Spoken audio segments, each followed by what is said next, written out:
Welcome, guys. A bit slower, maybe. Very Yes, nice to see you yes. here tonight. So we're going to speak about The Uwh League project. the UWH League League project. yeah. Exactly. So let's start. You feel free to ask your Sure. questions, Sure. and we will be happy to answer. And of course, you feel free to share with all your friends Absolutely. what we're going to say tonight. Yeah, absolutely. Because we believe it can be very useful to better understand what's going to happen. And we are very happy to think about playing underwater hockey again. Yeah, absolutely. And in case you haven't understood it, it's going to be fully in English, so no long translating times from French to English. Now it's fully in English, so you ask your question and we answer it. And I see that for the moment we don't have questions, but yes, For sure, they're coming. yeah, for sure they're coming. But yesterday we already had our first question, and it's Senti from Colombia, who asked us, "My bro, I'm from Colombia. What I wanna go play UWH, but when, where, and how?" Well, if you are from, it's not because you're not from Europe that you can't play in the Uwh League. Of course, the Uwh League is going to be in Europe for the moment. But if you are out of Europe, you can come and play. No problem for us. You just go to our website, you register and form a team and come and play. And we're going to explain a bit more about where to play in details and what are the circuits, what are the main places that we are preparing. And it's not because it is in English. We're gonna speak about all the locations, including all the countries where we play. So you're gonna hear about that now. Yeah, for sure. So maybe let's start with the French circuit, because it's this one is a bit complicated. To sum up very shortly, there is some guys in the south of France who decided to organize their league between their tournament, already existing tournaments, and in fact we had the idea at the same time, but their project is a bit different from ours. What they want to do is to link their project, their tournaments, through a point-based challenge. So maybe Alex, we should explain that there are national circuits. Okay, there is a circuit in France, there is a circuit in the UK, and there is a circuit in the Iberian region, including Spain and Portugal. And these are competitive circuits. In France, it's a bit specific because the same competitive circuits is there. Okay, you can see on the screen now in violet, pink, the competitive circuit. Okay, but we have a mixed kind of organization with a local loop of some dates that are not the same competition. This is something more like a point-based challenge with a local organization. So we have some dates in common, but this is not the same principle with a final and so on. This is something a bit different. For example, the first date is only one day. It's a bit different. Okay, so we're gonna focus now maybe on the I would say the league circuit, the competitive circuit, but be aware that there is a double kind of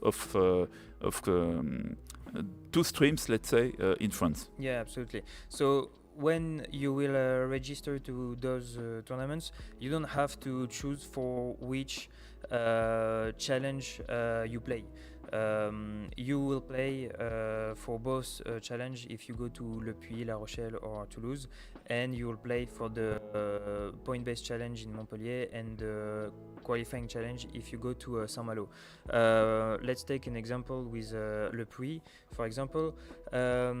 What will happen is that the point-based challenge, basically at the end, you have at the end of the competition there is a board with the first, second, third team, and each of these teams earn points regarding their position, their final positions. It's the same principle as for the people who watch Formula One. It's same principle as the Grand Prix.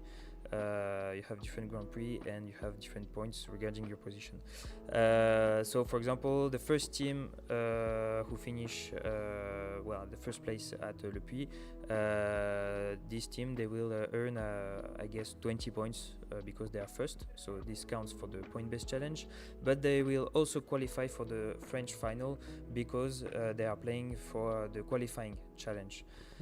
And so on. In the what we should explain is that in the national circuits, in the national leagues, and I'm speaking more about the pink one, about the competitive one, what will happen is that the two best teams will qualify for for the kind of European weekend. Yeah. Okay. For a final first, and then from the final for a European weekend. So let's explain a bit more how it happens. In the national leagues, there are two groups by level. So you can be A or B. If you are A, this is maybe because you are the strongest. You are in the best group. We hope for you. We hope for you of course. If you are in the group B, is that because you want to play also a competitive league, but you are a bit less strong. Okay. These two groups of by level will play the same group, whatever date they play. So if you are B, you keep playing in B if you go to other dates. And at the end, in the final, you play also the final of the group B. And if you qualify for the European date at the end, then you play it still in the group B. So you can be first and winner in the group B, or you can be whatever. And the group A is the same. Mm-hmm. This is the way it works with the national circuit, the final of the national, and then the European weekend at the end, the Pro League weekend of the best of the finals at the end. This does not apply exactly the same for the blue stream. The blue stream is a point-based. In the blue stream, there is a group C that is only women, and there is no rule qualifying the two best. You only play ranking by point. Is that clear, Alex? It is. It is absolutely clear. I'm working on the project for 4 months now, so yes, for me it's clear. But I hope that we hope it's clear for you too. And don't hesitate to tell us if it's so just to summarize, you play national. If you play the national in France, this is a bit specific. But if you play national in France or in UK or in Iberica region, this is the same principle. 2 levels, A and B, and you play your league in A or in B. Yeah. At the end of the national, there is a national final. And if you are the 2 best of the national final, then you will play an additional weekend at the European Cup. And when you play this weekend, you pay nothing. Yeah. Because we take the cost of traveling. Yeah. So this is the way it works. Absolutely.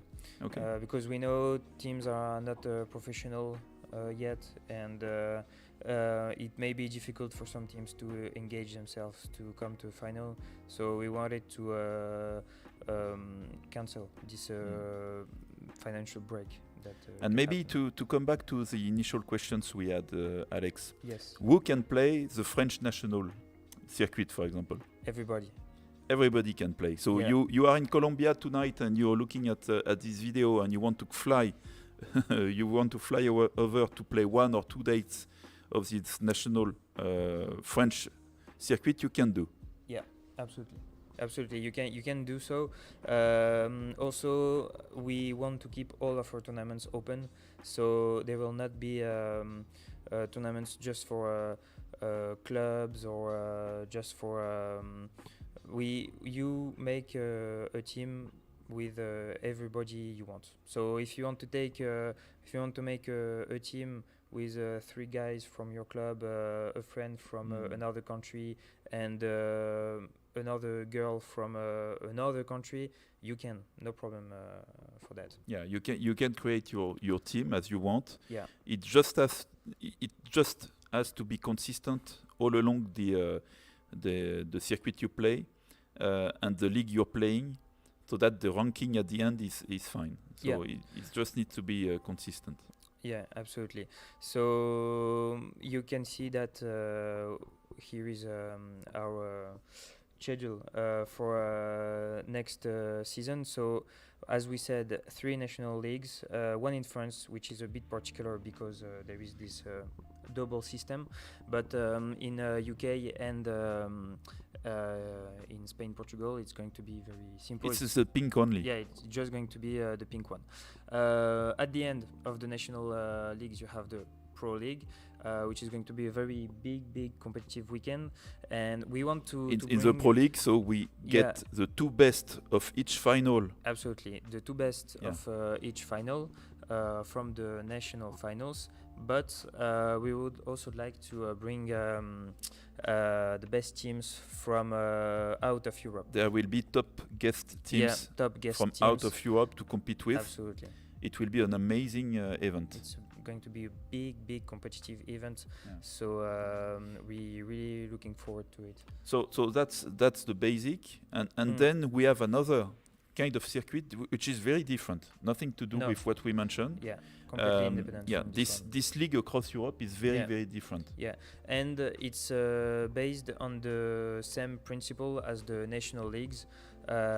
So it's different stages, this time across Europe, and each stage is qualified to the to a final, to the And European the final. organization is a bit different as Also, well. yeah. We have like if we come back to the nationals, I spoke about 2 groups Yeah, by level. yeah, 2 level groups. I remember it's 8 teams per group per date. Yeah, When we are on this European tour, we have 16 teams, yeah, and these 16 teams, there is no group by level.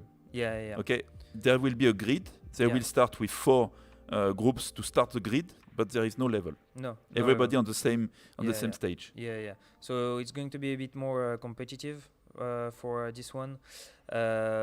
And Francis, can I have the dates, please, of the stages Yeah, of the European tour? Yeah, the places. Show me You want to travel a bit? show me the places. Come on. Francis, les dates. Merci. So these are the places that we imagined for the European tour.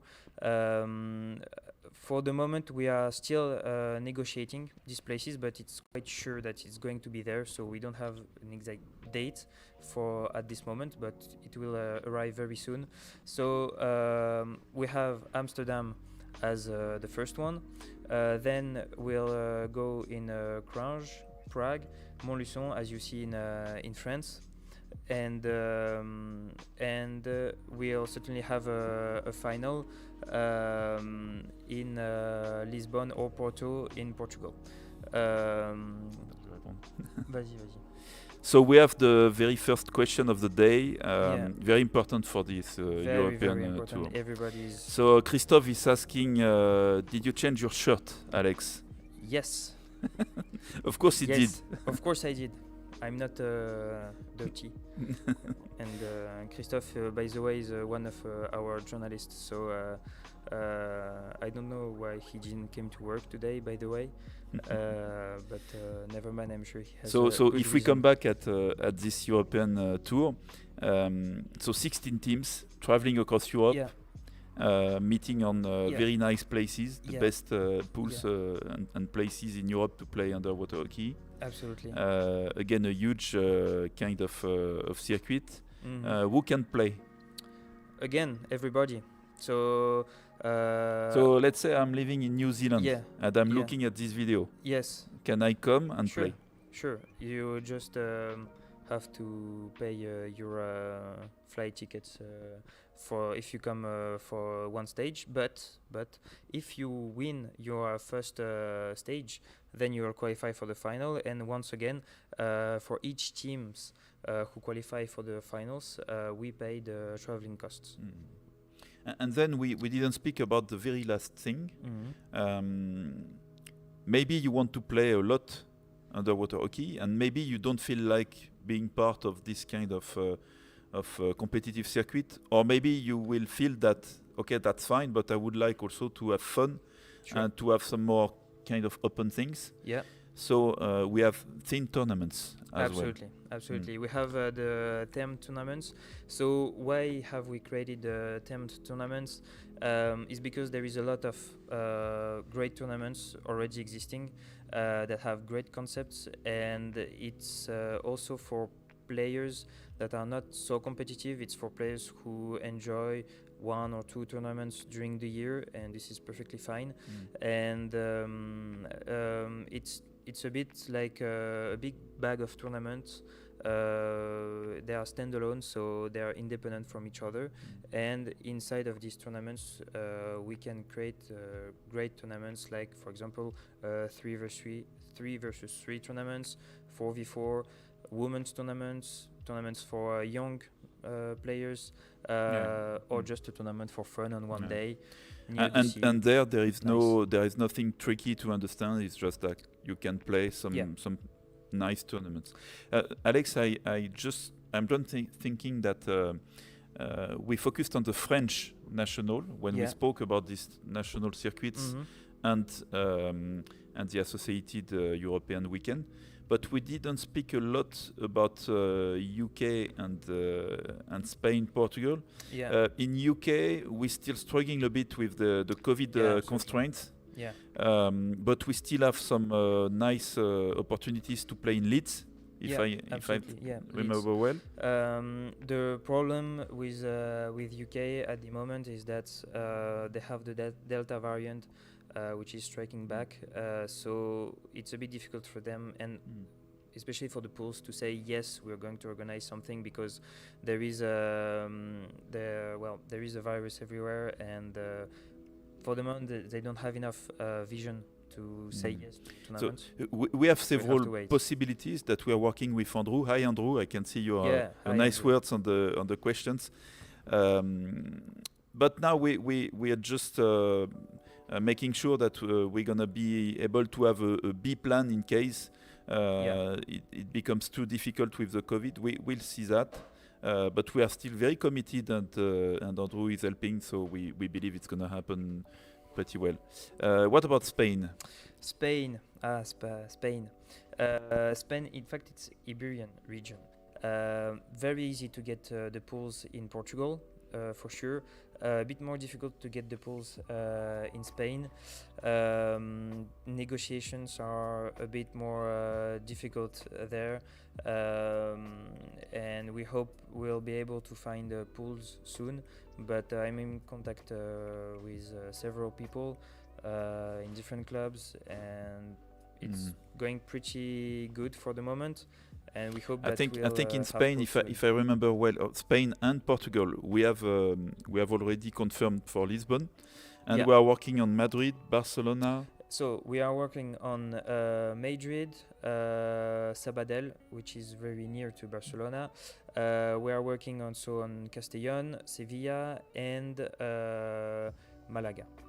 So it can be a very nice also national kind of circuit. So stay in touch, because we're gonna confirm all this moving forward. Yeah, and just precision in Spain.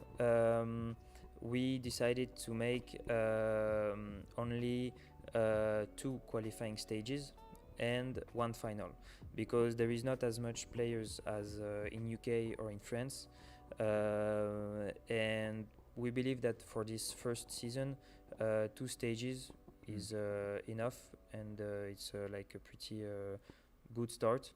We'll see if more people want to come there and play. We'll make more, but we'll start with only 2 qualifying and 1 final. We have a message on the question list from Roshan about Asia. Hey, and Roshan. Kind of where do we play in Asia? Where do we play in Asia?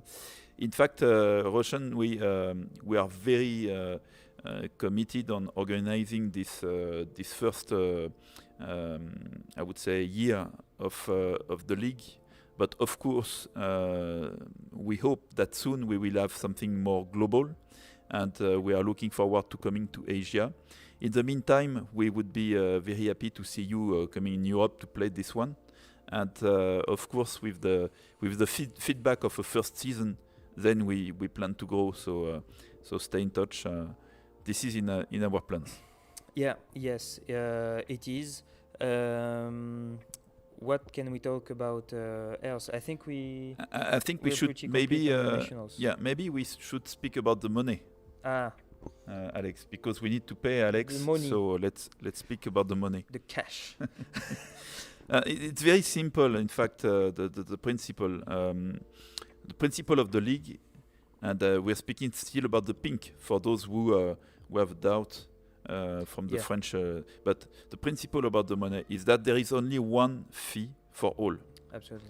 So you pay once, 150 euro for 1 year, for 1 season.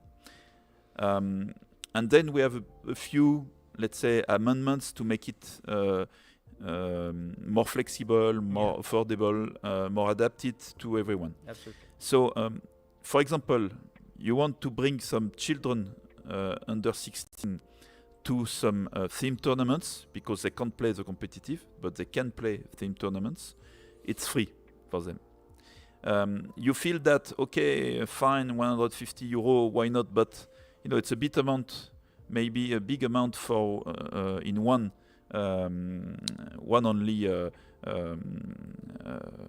payment. Yeah. We can put that in several payments, like you pay in 2 times, 5 times, 10 times, and so you pay a little bit each time, and then it's more digest. If you pay only with one payment, we will decrease the price to 140. And what we want to do, and we do that with everything we do, the main objective is to play more underwater hockey, is to have a lot of players playing everywhere. So to do that, it's quite logical that if you can bring some friends, if you can bring some family, if you can bring your teammates, if you can, so you will sponsor some other players to come, okay? Then it will decrease your price, okay? So let's say I just subscribed to the league, and I say, hey Alex, do you want to come to the league? And I will get a rebate on my price if you come. Yeah. Okay, Yeah. and I do that, and it will be 10 euros less. And maybe Alex will do the same with 3 of his friends, and he will decrease the price again. Absolutely. And there is a last point. Maybe you only want to play one date, and if you want to play only one date, you want to pay to see. Let's say you play poker. You want to pay to see, and you want to pay to play only one date. Then you pay 20 euro once, and you play one date, and it's Yeah. And if you pay only 20 euro, like it's a kind of a trial price, then the global price will decrease to 130 euros, and you have access to everything. Yeah. Then when you want to get to the other ones. Yeah. I think we have a specific case for Eastern Europe. Yes. Something specific about that. If we can have the picture. Absolutely. So I spoke a lot with players and people organizing competitions in Eastern European countries. So the countries in purple. So we're speaking about the places of the competitions. Yes. Okay. So I am a French player. I'm going to play in Poland, Yeah. for example. Yeah, in Poland. So in these countries and for these competitions, what we imagined is because our offer 150 euros is a bit expensive. Inside of these tournaments, inside of these countries, you can pay 20 euros per competitions and per player as a registration price. But if you're already subscribed to the 150 euros global registration, you don't have to pay this price. It's more like for people inside of these countries that want to play a tournament inside of their countries or inside of their region. For them, it's more accessible to pay 20 euro per competition and per player than paying 150 euros to play everywhere, because it's not interesting for them to play all over Europe. It's we thought that it's not people that move. So it's a across specific that we discussed with the people organizing Absolutely. in these countries, and that's it. It's just to be the more adapted we can to the specific needs of each and every one, and make sure that we create a big event, an amazing kind of circuits all across Europe, everywhere. Absolutely. Okay, I see there is no question about this, so maybe we'll talk about the referees. Yeah, let's talk about referees. So referees only on the competitive circuits. Yeah, only on the competitive circuit. So we want referees for the national competitions and European Tour competitions. We want to bring our sport forward with real referees that will not play for these competitions.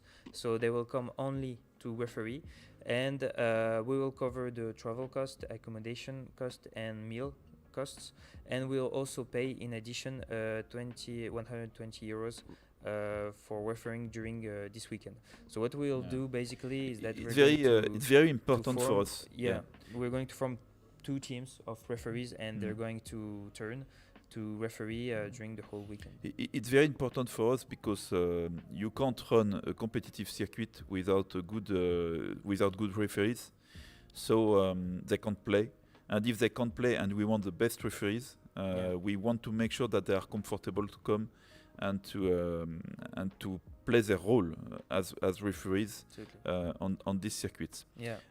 Of course, we are careful, and we will be careful about the agendas, both to schedule the dates regarding the local, I would say, official championships, and regarding as well the commitment of the referees on these championships and on the circuits. Okay, let's come back to the basics.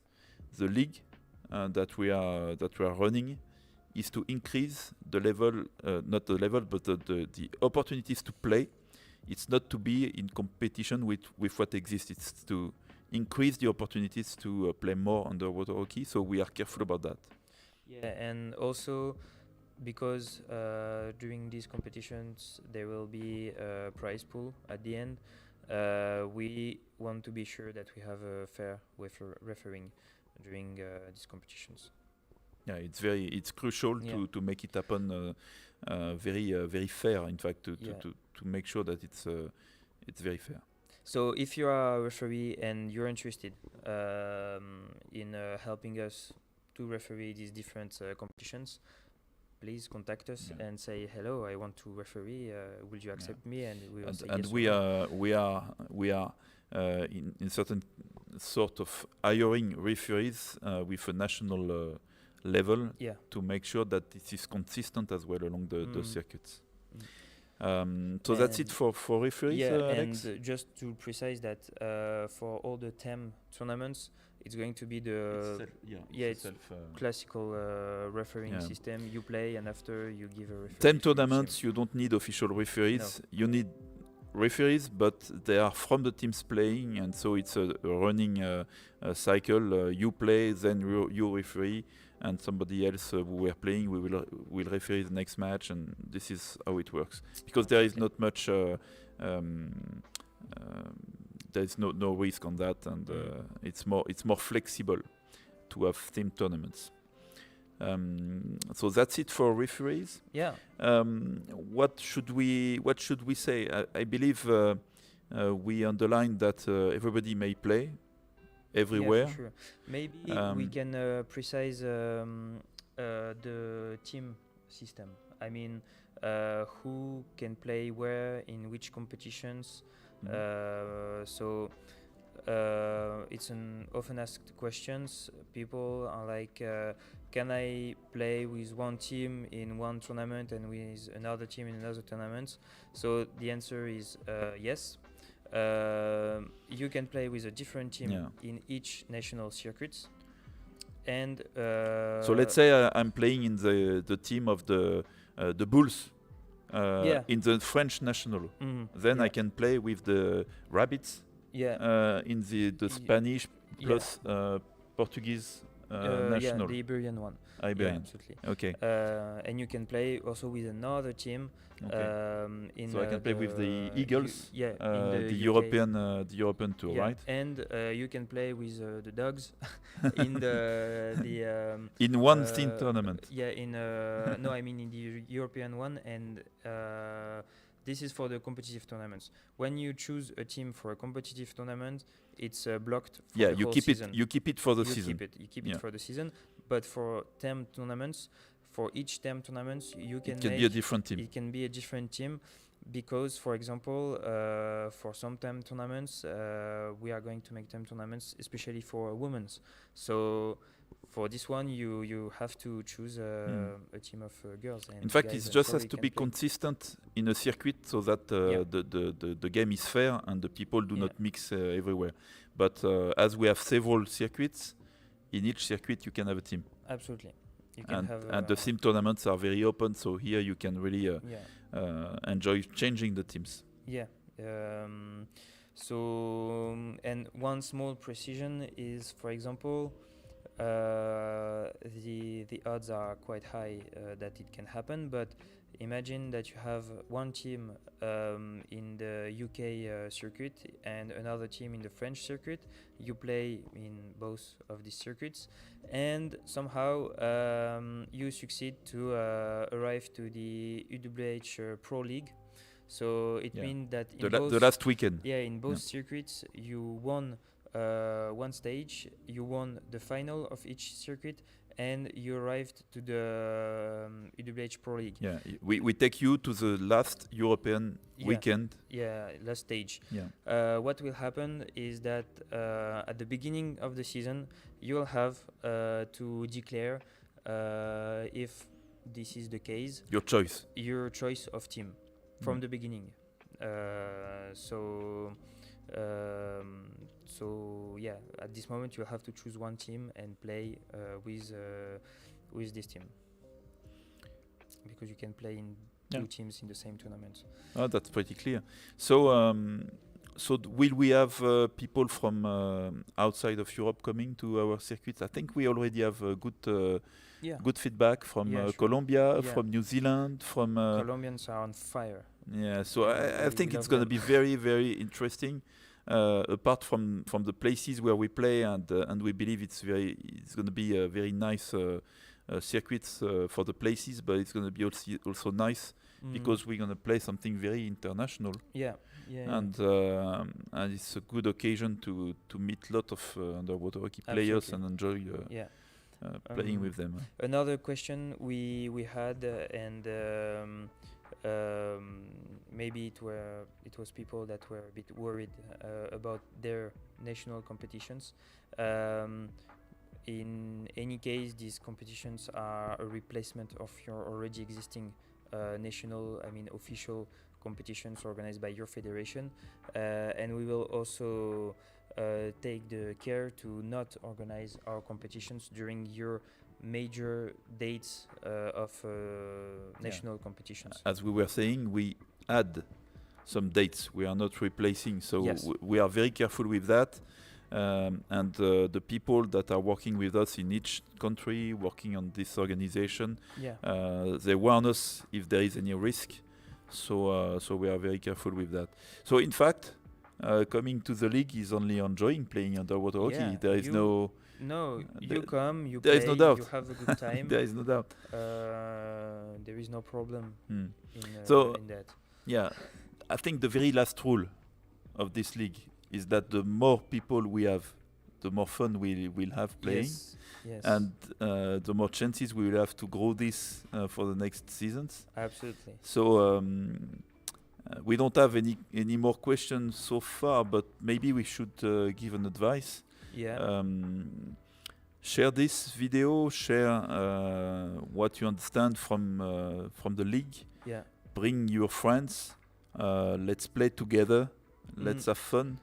And let's find back our sport, because we missed it so much for 2 years, and we can't wait to organize all these competitions and tell the story of incredible teams who succeed to qualify and who arrive to finals and have big emotional moments about our sport, like we do for big sports like football, and we want to have the same things, same emotions in underwater hockey, because we are a great community, we have a good sport, and we deserve and I think if it's not clear, we should make it clear that everything will be available on UWH News and on the channels, and with videos, with everything, with journalists. We want to create a new kind of event, and it starts now. Yeah, it starts now.